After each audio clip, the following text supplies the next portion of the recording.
बिस्मिल्लाहिर्रहमानिर्रहीम। अस्सलाम वालेकुम नाज़रीन, आप यूट्यूब चैनल देख रहे हैं। मैं इमरान खान हूँ। सबसे पहले सुहेल अफरीदी साहब का स्टेटमेंट।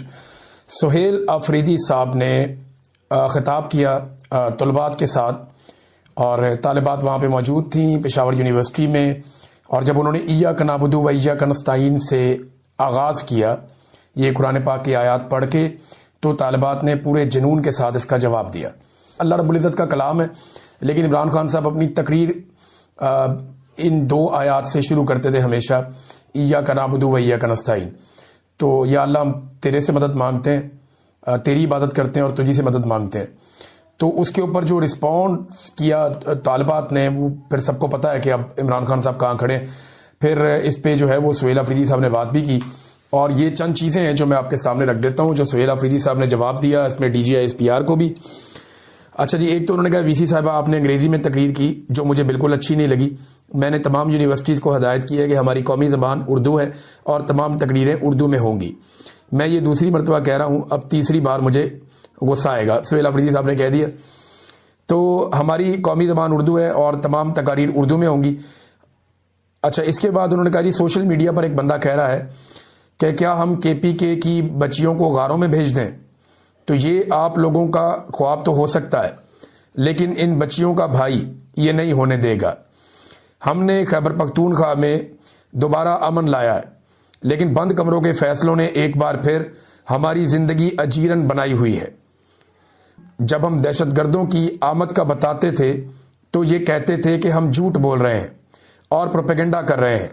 अगर मुसलसल ऑपरेशन के बाद कामयाबी नहीं मिल रही तो इसका मतलब है पॉलिसी में शिफ्ट आना चाहिए, और पॉलिसी बंद कमरों में नहीं, खैबर पख्तूनख्वा के स्टेक होल्डर्स को एतमाद में लेकर बनाई जाएगी, तो वो मुस्तकिल और पायदार अमन में अहम किरदार अदा करेगी। हम तो इनको बताते थे दहशतगर्द आ रहे हैं, क्यों लेकर आ रहे हो। हम शोर मचाते थे तो ये कहते थे आप प्रोपेगेंडा कर रहे हैं, कोई नहीं आ रहे दहशतगर्द। मुझे अच्छी तरह याद है कि जब मैं इसके ऊपर काम कर रहा था, मुराद सईद से मेरा उन दिनों में राब्ता था।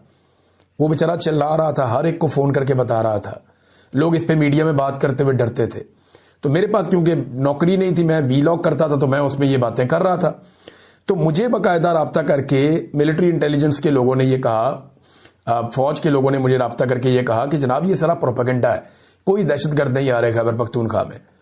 तो उस वक्त ये हमें यकीन दिला रहे थे कि दहशतगर्द नहीं आ रहे। वही बात सुहेल अफरीदी ने कही कि यकीन दिला रहे थे, लेकिन अब बंद कमरों के अंदर फैसले कर रहे हैं कि जनाब ऑपरेशन करना है। तो दहशतगर्द लेकर आ रहे थे, तब हम जब बताते थे तो कहते थे हम प्रोपेगेंडा कर रहे हैं। तो उन्होंने कहा यहाँ दहशतगर्दी को ख़त्म नहीं किया जा रहा, यहाँ इमरान खान और PTI को ख़त्म करने की बातें हो रही हैं। अगर उन्होंने दहशतगर्दी को ख़त्म करना होता तो हमारे साथ बैठकर पॉलिसी बनाते। हमने घर छोड़े और हमें कहा गया कि आपको 4 लाख रुपए मिलेंगे जो बंदा घर छोड़ेगा, लेकिन रियासत पाकिस्तान ने आज तक वो पैसे नहीं दिए। हम मिलिट्री ऑपरेशन के नुकसानात अपनी आंखों से देख चुके हैं। हम रास्ते में खड़े होते थे और जो हमारी माएँ और बहनें बगैर चप्पल के, सर पर चादर के सड़कों पे आती थी, हमें दोबारा वो मंजर अब नहीं देखना चाहते। सुहेल अफरीदी ने यह भी कहा। कल एक बंदा कह रहा था कि क्या हम खैबर पख्तूनख्वा के बच्चियों को गारों में भेज दें। तो ये आप लोगों का ख्वाब तो हो सकता है, लेकिन इन बच्चियों का भाई ये हरगिज नहीं होने देगा। एक माइंडसेट को अच्छा नहीं लगता कि खैबर पख्तूनख्वा तरक्की करे, उनको अच्छा नहीं लगता कि हमारे बच्चे पढ़ें, उनको हमारे बच्चों के हाथ में कलम अच्छा नहीं लगता, क्योंकि हमें हमेशा बे से बंदूक ही सिखाया गया है। यानी एक तो बैटल फील्ड बनाया हुआ ना खैबर पख्तूनख्वा को, कि ये लोग शायद पैदा ही लड़ने के लिए होते हैं। मुझे अच्छी तरह याद है, हम स्कूल में पढ़ते थे तो हमें जब पढ़ाया गया जनाब कि ये बलूच कौम है, ये पश्तून कौम है, तो हमें बताया गया जनाब कि जो बलूच और पश्तून है ना, ये बहुत लड़ाके लोग हैं। नसाब के अंदर बाकायदा पढ़ाया जाता था कि जब मेरा बेटा जवां होगा तो कंधे पे बंदूक रख के रवां होगा। ये इस किस्म की चीजें हमें स्कूल में पढ़ाई जाती थी। हमारे दिमागों में ये घुसा दिया गया कि ये लोग पैदा ही हुए बेचारे लड़ने के लिए। ये फैक्ट्री में नहीं जाएगा, ये इंजीनियर नहीं बनेगा, ये डॉक्टर नहीं बनेगा, ये मशीन नहीं चलाएगा, ये कोई और, मेरा बेटा जवां होगा तो बंदूक कंधे पे रख के रवां होगा। इस किस्म की शायरी हमें जो है वो पढ़ाई जाती थी कि जनाब बलूच माएँ और जो पश्तून माएँ वो ये ख्वाब देखती है। ऐसा कौन माँ देखती है ख्वाब। दुनिया जदीद हो चुकी है, वो तलवारों वाला दौर अब नहीं रहा, अब टेक्नोलॉजी का दौर है, आपको मईशत की वार में आना पड़ेगा। बहरहाल वो ये कह रहे हैं जनाब कि हमें तो बे से बंदूक ही सिखाया गया। खैबर पख्तूनख्वा में एक बार फिर मिलिट्री ऑपरेशन की तैयारी हो रही है। अगर मुसलसल ऑपरेशंस करने के बाद दहशतगर्दी खत्म नहीं हो रही और फिर से ऑपरेशन किया जा रहा है तो कौम को एतमाद में लें। अगर 15-17 साल से एक प्रैक्टिस हो रही है मगर वो कामयाब नहीं हो रही तो इसका मतलब है पॉलिसी ठीक नहीं है, उसको शिफ्ट आना चाहिए। फिर मिलिट्री ऑपरेशन में नुकसानात का जिक्र करते हुए सुहेल अफरीदी आपदीदा भी हो गए, काफी रंजीदा हो गए वो। उन्होंने कहा कि मैं अफरीदी हूं और आपको पूरे वसूख से कह रहा हूं कि ऑपरेशन से पहले हमारे अफरीदी कबीले में भी मर्द या औरत भीख मांगने वाला कोई भी नहीं था, लेकिन बदकिस्मती से ऑपरेशन के दौरान घरों में जितने मर्द थे शहीद हो गए, सिर्फ औरतें रह गईं।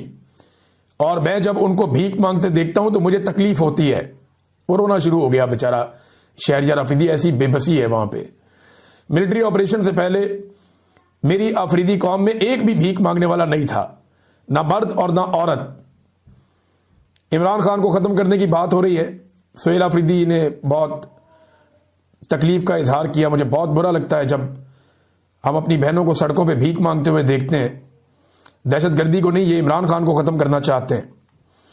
वजीर आला ने कहा कि बंद कमरों के फैसले खतरनाक होते हैं। मिलिट्री ऑपरेशन की तैयारी हो रही है। 22 ऑपरेशन, 14,000 टारगेटेड ऑपरेशन हो गए हैं। 22 बड़े और 14,000 टारगेटेड। हमने निशानदेही की, दहशतगर्द आ रहे हैं, हमने रिपोर्ट दी। अगर ऑपरेशन करना है तो एतमाद में लें, सियासी जमातों को एतमाद में लें, यहां के मुशरान को एतमाद में लें।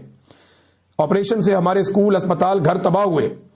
मिलिट्री ऑपरेशन शुरू होने से पहले एक भी भीख मांगने वाला नहीं था। ऑपरेशन ड्रोन अटैक, धमाकों से लोग शहीद हुए। अब वहां औरतें भीख मांगती हैं। हम दहशतगर्दी के खात्मे के लिए एक बार फिर कुर्बानी देने के लिए तैयार हैं। फिर उन्होंने कहा जी कि मैं इमरान खान साहब का पैगाम लेकर कराची जा रहा हूं। सिंध हुकूमत से कोई राब्ता नहीं हुआ, सिंध तंजीम से मेरा राब्ता है। ये सुहेल अफरीदी साहब ने स्टेटमेंट दिया। अब जावेद हाशमी साहब ने भी डीजी ISPR साहब के बयान पर रद्द-ए-अमल दिया है, जो उन्होंने 3 घंटे की प्रेस कॉन्फ्रेंस की, 3 घंटे से ज्यादा की। उन्होंने कहा डीजी ISPR की प्रेस कॉन्फ्रेंस सुनकर वक्त जाया नहीं किया।